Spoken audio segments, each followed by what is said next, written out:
Good morning বন্ধুরা, কেমন আছেন সবাই? আশা করি সবাই ভালো আছেন। অনি অনুজ ব্লগে আপনাদের সকলকে স্বাগত। চলুন সকাল থেকে আমি এখন কি করছি আপনাদের সাথে একটু শেয়ার করে নিই। এর মাঝে আমি বিছানাটা গুছিয়ে নিয়েছি।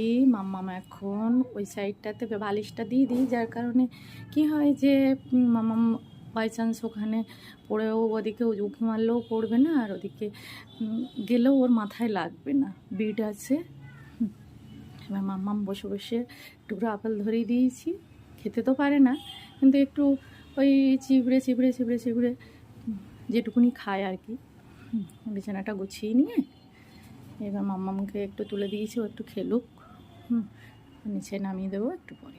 আমাদের সকালের টিফিন এখন রেডি। মাম্মামের জন্য দেখুন সুজির পায়েস করেছি আর সুজির হালুয়া, আর আমাদের জন্য ব্রেড, একটু বাটার ব্রেড, একটু কলা আর একটু ডিম। এই করে সকালটা আমরা টিফিনটা সেরে নেব, তারপরে দুপুরে মেনুটা আপনাদের সাথে শেয়ার করব। ওকে,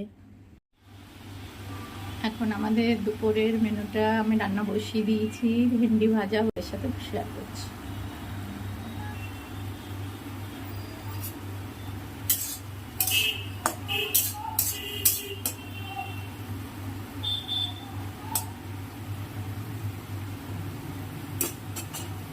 আমি ঢাকা দিয়ে দেব। আমার ঢেঁড়স ভাজাটা ফাইনালি হয়ে গেছে, এবার নামিয়ে ফেলব। বন্ধুরা, আমি মাছ ভাজাটা বসিয়ে দিয়েছি। মাছ ভাজাটা আমার হয়েও গেছে। এবারে আমি ডাঁটা আলু দিয়ে, কুমড়ো শাক ডাঁটা আলু দিয়ে মাছের ঝোলটা বানিয়ে ফেলবো।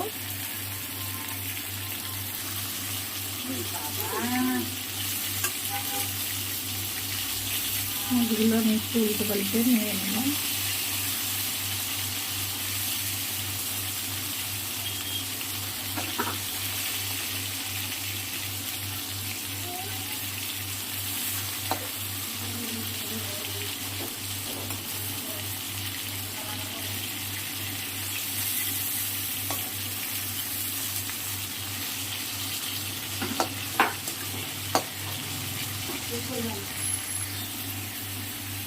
আমি কুমড়ো শাকের ডাঁটাটা 5 ফোড়ন আলু দিয়ে আর 5 ফোড়ন দিয়ে কুমড়ো শাকের ডাঁটা আলু দিয়ে বসিয়ে দিয়েছি।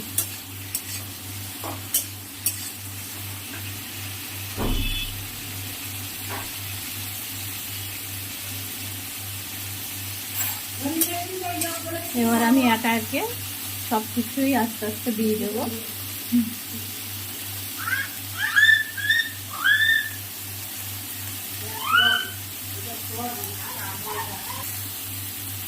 পেঁয়াজ, লঙ্কা, জিরে বাটা একে একে দিয়ে দেবো, এর মধ্যে দিয়ে ভালো করে কষিয়ে নেব। একটু লবণ দিলাম, একটু হলুদ দেবো, হলুদ গুঁড়ো, জিরে দিয়ে একটু নেড়ে নিলাম।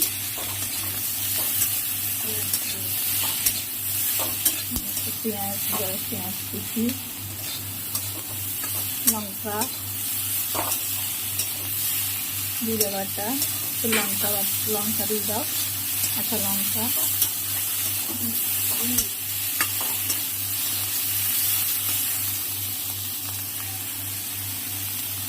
এবার একটু লঙ্কা বাটাটা দিয়ে দিলাম।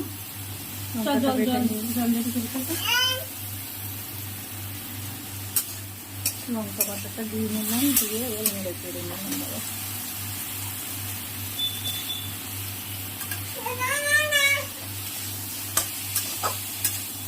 এটা দিয়ে নেড়ে চেড়ে নিলাম। এবার একটু কষানো হয়ে গেলে তরকারি থেকে একটু তেল ছেড়ে দিলে জল ঢেলে দেবো।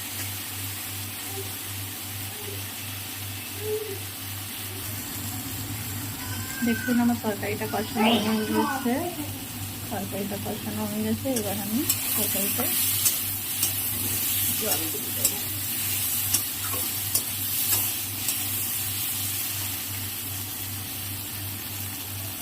থেকে তেল ছেড়ে দিয়েছে।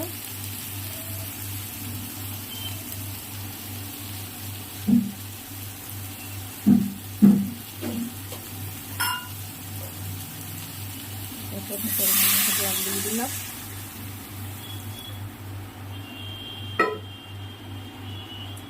ফুটে উঠলে মাছটা দিয়ে দেবো।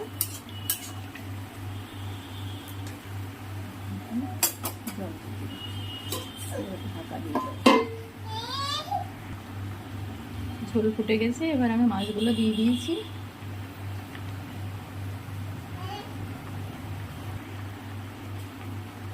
দেখেছি আমি একে সব মাছগুলো দিয়ে দিলাম।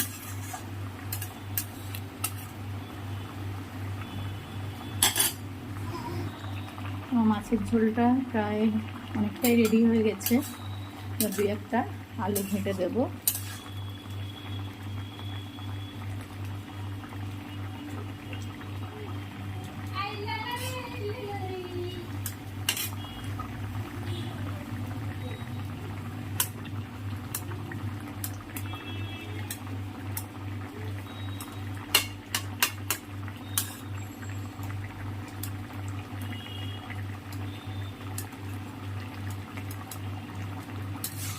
আলু ঘেঁটে দেবো, ঘেঁটে দিলাম।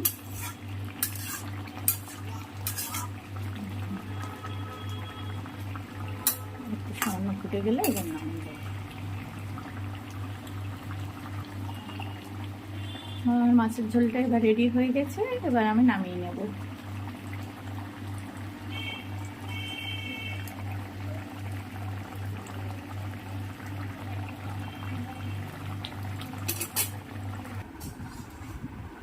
এর মধ্যে রান্না করতে করতে মাম্মামকে স্নান করিয়ে রেডি করে দিয়েছি। মাম্মাম স্নান করে এখন রেডি হয়ে ফ্রেশ হয়ে আছে। মাম্মাম এদিকে একটু তাকাও মা, মাম্মাম এদিকে একটু তাকাও, টাটা করে দাও মা। ফাইনালি পুঁই শাক আলু লোটে মাছটা প্রায় হয়ে এসছে, এখন ফুটছে আস্তে আস্তে। লোটে মাছগুলো একটু গোটা গোটাই আছে, কিন্তু লোটে মাছগুলো একটু বেশি দিন থাকা কথা ফ্রিজে ছিল বলে একটু ঘেটে গেছে, না হলে আরোই গোটা গোটা থাকে। একদিন আপনাদের কাছে লোটে মাছ পুঁই শাক আলু দিয়ে কেমন করে গোটা গোটা রান্না করি শেয়ার করব। এই পর্যন্তই। যদি আমাদের এই ব্লগটা আপনাদের ভালো লেগে থাকে তাহলে অবশ্যই লাইক, কমেন্ট এবং সাবস্ক্রাইব করে দেবেন, আর অবশ্যই পাশে থাকবেন। ধন্যবাদ বন্ধুরা।